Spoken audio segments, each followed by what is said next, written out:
اگر جمعہ کے دن عید آ جائے تو عید اور جمعہ دونوں ہی ادا کرنے ہوں گے یا ایک ہی کافی ہے؟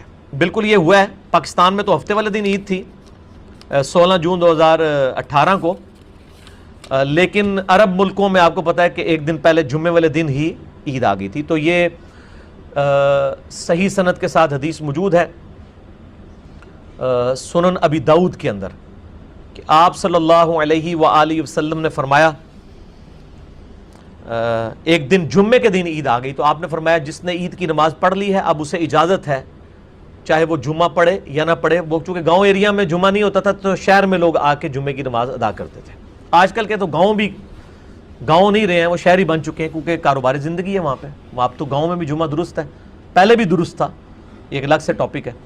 لیکن مسلمانوں کی اجتماعیت کے لیے کہا جاتا تھا شہر میں آ کے ادا کر. اب جو بندہ 8-10 کلومیٹر کا سفر کر کے آیا ہے اونٹ پہ بیٹھ کے، یا ایون آج کے دور میں بھی آئے اور پھر اس کو جمعے کے لیے دوبارہ شہر آنا پڑے، تو نبی علیہ السلام نے فرمایا کہ اب تم جاؤ تو جمعے کی نماز نہیں بلکہ ظہر کی نماز ادا کی جائے گی. یہ نہیں ہے کہ جمعہ فارغ ہوا تو ظہر بھی فارغ ہو گئی ہے، وہ 5 نمازیں پوری رہنی ہیں کیونکہ عید کی نماز تو سنت ہے نا، سنت کی جیسے فرض نماز تو ختم نہیں ہو سکتی.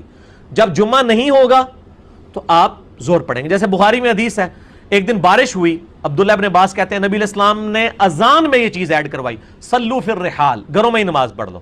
تو گھر میں اب جمعے کی نماز نہیں ہوگی، جمعے کی نماز جماعت سے ہوتی ہے، وہ ظہر کے 4 فرض پڑھے جائیں گے. یہاں پہ بھی عید کی نماز اگر کسی کی رہ گئی ہے کوئی حرج نہیں، سنت نماز ہے، کوئی گناہ بھی نہیں ہے اگر کسی کی چھوٹ گئی ہے. فرض نماز تو ہے نہ، اس کے ایکویلنٹ کچھ پڑھنا ہے. البتہ چونکہ وہ خطبہ اصل میں امپورٹنٹ ہوتا ہے، مسلمانوں کی ایک اجتماعیت ہے، تو چونکہ ایک تقریر آپ صبح سن چکے ہیں مولوی صاحب کی، آج کے دور کی بات کروں، اب پھر اسی دن آپ کو دوسری تقریر بھی برداشت کرنی پڑ جائے تو ایک دن میں 2 تو نہیں نا. صحیح بخاری اور مسلم دونوں میں حدیث ہے، عبداللہ ابن مسعود کہتے ہیں نبی صلی اللہ علیہ وآلہ وسلم ہمیں ہفتے میں صرف ایک دن درس دیتے تھے. ان کو کسی نے کہا آپ روزانہ میں درس دیں، آپ بڑا اچھا درس دیتے ہیں. تو ابن مسعود نے کہا کہ نبی علیہ السلام بھی روزانہ درس نہیں دیتے تھے، ایک ہی دن دیتے تھے اس لیے کہ ہم اقتان آ جائیں. اور یہاں پہ اعتکاف میں دیکھیں کس طرح لوگوں کی شامت آئی ہوتی ہے، مولوی 5 نمازوں میں درس دیتے ہیں کہ آئے ہو نا ہن قابو پورے سال نہیں آندے ہو تسی، تانوں فجر تو بعد بھی درس دیاں گا، زور تو بعد، مغرب بعد، عشاء تو بعد بھی دیتے ہیں نا. حالانکہ ہفتے میں ایک دن درس ہونا چاہیے بس. ہمارا بھی ایک دن ہوتا ہے، پہلے کبھی دوسرے دن نشست ہوتی تھی، ہم نے اب اس کو ایک دن پہ کر دیا ہے کئی سالوں سے الحمدللہ. تو جمعے والے دن اگر عید آ جائے تو صرف عید کی نماز پڑھیں، جمعہ نہ پڑھیں، اس کی جگہ آپ ظہر پڑھیں گے. سنن ابی داؤد میں یہ حدیث موجود ہے.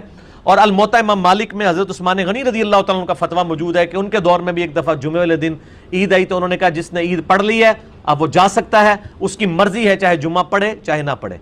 تو آپ پڑھنا چاہیں تو پڑھ بھی سکتے ہیں لیکن آپ پہ آبلیگیشن نہیں ہے. البتہ اگر نہیں پڑھیں گے جمعہ پھر ظہر کی نماز پڑھنی ہوگی. ٹھیک ہے نا جی، یہ نہیں ہے کہ ظہر بھی فارغ ہو جائے گی. تو یہ مسئلہ کلیئر ہو گیا جی اس حوالے سے.